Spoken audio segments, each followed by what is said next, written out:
सुप्रभात बच्चों। आज तुम लोग को हिंदी पढ़ाएंगे। हिंदी में पाठ 5 तक पढ़ाई हो चुकी है। पाठ 5 पिछले क्लास में पढ़ाए थे। मुक्ति की आकांक्षा कविता थी।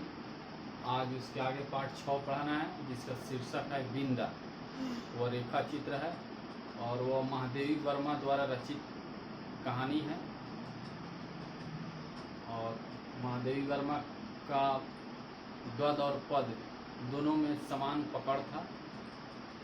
और उनके विषय में देखें, हिंदी के छायावादी युग के प्रमुख साहित्यकार में से एक महादेवी वर्मा का जन्म उत्तर प्रदेश के फर्रुखाबाद में 26 मार्च 1907 को हुआ था। और सभी जानते हैं कि गद्य और पद में दोनों पर इनका समान अधिकार, दोनों क्षेत्र में इनकी पकड़ अच्छी थी। इनका लेखन में समाज की पीड़ा, सामाजिक चिंतन, मानव मूल्यों को बचाने की छटपटाहट और विशेषकर नारी सम्मान के प्रति चेतना की झलक मिलती है। हिंदी साहित्य के प्रति इनके समर्पण के कारण प्रसिद्ध कवि निराला की नज़रों में महादेवी जी हिंदी के विशाल मंदिर की सरस्वती थी। उनके नज़रों में यह हिंदी साहित्य जगत में वह विशाल मंदिर की सरस्वती मानते थे। और इनका निधन 11 सितंबर 1987 को हो गया। और इनकी प्रमुख कृतियाँ जैसे दीपशिखा, अग्निरेखा, नीरजा, रश्मि, मेरा परिवार इत्यादि प्रमुख रचना है। और इसके साथ साथ उनको पशु पक्षी के प्रति भी बहुत प्रेम था। बहुत सारी उनकी रचनाएं जो हैं उसे पशु पक्षी से संबंधित है।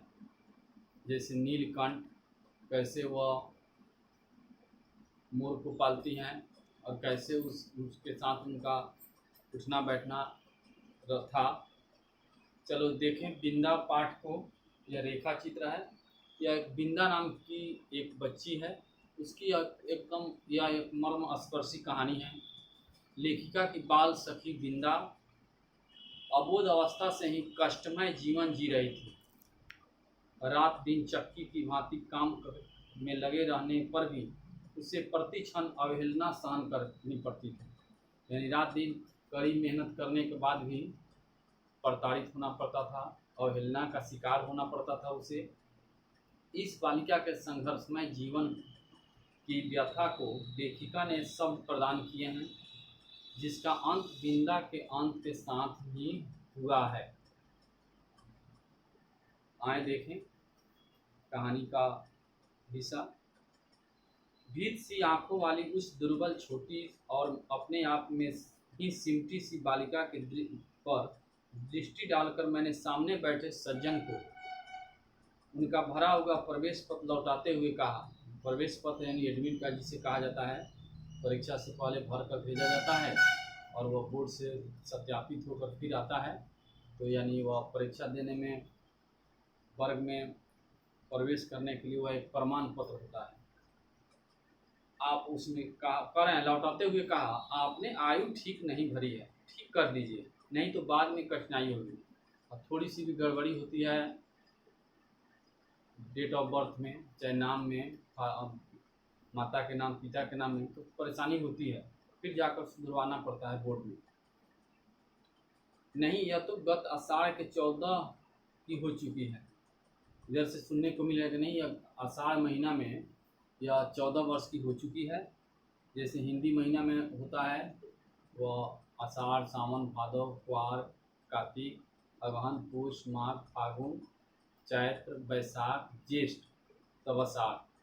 और यहाँ तो सभी जानते हैं कि जनवरी टू दिसंबर। तो हिंदी के हिसाब से वो भी जानना जरूरी है। सुनकर मैंने कुछ विस्मित भाव से अपनी उस भावी विद्यार्थिनी को अच्छी तरह देखा, जो 9 वर्षीय बालिका की तरह चंचलता से शून्य थी।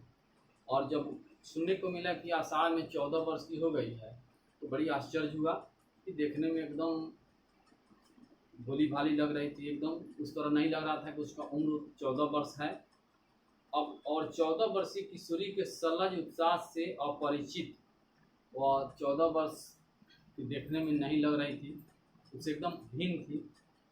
उसकी माता के संबंध में मेरी जिज्ञासा स्वगत न रहकर स्पष्ट प्रश्न ही बन गई होगी, क्योंकि दूसरी ओर से कुछ कुंठित उत्तर मिला। मेरी दूसरी पत्नी है और आप तो जानती ही होंगी। और उनके वाक्य को अधसुना ही छोड़कर मेरा मन स्मृतियों की चित्रशाला में 2 युगों से अधिक समय की धूल के नीचे दबे बिंदा या बिंदेश्वरी के धुंधले चित्र पर उंगली रखकर कहने लगा। बिंदा का पूरा नाम बिंदेश्वरी था। ज्ञात है, अवश्य ज्ञात है, बिंदा मेरी उस समय की बाल सखी थी जब मैंने जीवन और मृत्यु के अमिट अंतर को नहीं समझा था। और यह मेरी बाल सखी थी जिस समय हम जीवन और मृत्यु के अमिट अंतर को नहीं समझ पा रहा था। अपने नाना और दादी के स्वर गमन की चर्चा सुनकर मैं बहुत गंभीर मुख और अस्वस्थ भाव से घर भर को सूचना दे चुकी थी। स्वर गमन का मतलब होता है मर जाना, मैंने स्वर्ग सिधारना। जब मेरा सिर कपड़े रखने की अलमारी को छूने लगे तब मैं निश्चय ही एक बार उनको देखने जाऊंगी। न मेरे इस पुण्य संकल्प का विरोध करने की किसी को इच्छा हुई और न मैंने एक बार मरकर कभी न लौट सकने का नियम जाना। ऐसी दशा में छोटे छोटे असमर्थ बच्चों को छोड़कर मर जाने वाली माँ की कल्पना मेरी बुद्धि में कहाँ ठहरती। संसार का मेरा अनुभव ही बहुत संक्षिप्त सा था। संसार के प्रति मेरा अनुभव जो था बहुत संक्षिप्त था, छोटा था। अज्ञानावस्था से मेरा साथ देने वाली सफ़ेद कुतियाँ, सीढ़ियों के नीचे वाली अंधेरी कोठरी में आंखें मूंदे पड़े रहने वाले बच्चों की इतनी सतर्क पहरेदार हो उठती थी कि उसका गुर्राना मेरी सारी ममता भरी मैत्री पर पानी फेर देता था। और नीचे जो बैठी हुई थी कुतिया और वह गुर्रा रही थी बीच बीच में। भूरी पुसी भी अपने चूहे जैसे निसहाय बच्चों को तीखे पैने दांतों में ऐसी कोमलता से दबाकर कभी लाती। भूरी पुसी बिल्ली थी जो अपने बच्चे को मुंह से दबाकर लेकर आती थी। कभी ले जाती थी कि उनको कहीं एक दांत भी न चुभ पाता था, तो इतना हौले हौले से दबाना कि पकड़ा भी जाए और छूटे भी नहीं। कहा जाता है कि वीणा के तार को इतना न कस दो कि वह टूट जाए और इतना न ढीला कर दें कि उससे आवाज़ ही न निकले। तो यही कहा जाता है कि मध्यम मार्ग अपनाएं। ऊपर की छत के कोने पर कबूतरों का और बड़ी तस्वीर के पीछे गौरैया का जो भी घोंसला था, उनमें खुली हुई छोटी छोटी चोंचों और उनमें सावधानी से भरे जाते दानों और कीड़े मकोड़े को भी मैं उनके बार देख चुकी थी। बछिया को हटाते समय भी रंभा रंभा कर घर भर को यह दुखद समाचार सुनाने वाली अपनी श्यामा गाय की व्याकुलता भी मुझसे छिपी न थी। और गाय जो थी रंभा रंभा कर घूमती थी। और भैंस और गाय जो है दोनों दूध देने वाली ही है, लेकिन भैंस जो है उसकी आवाज़ को अगर लिखना होता है तो कहा जाता है कि भैंस चुकरती है, और गाय की आवाज़ लिखना हो तो कहा जाता है गाय रंभाती है।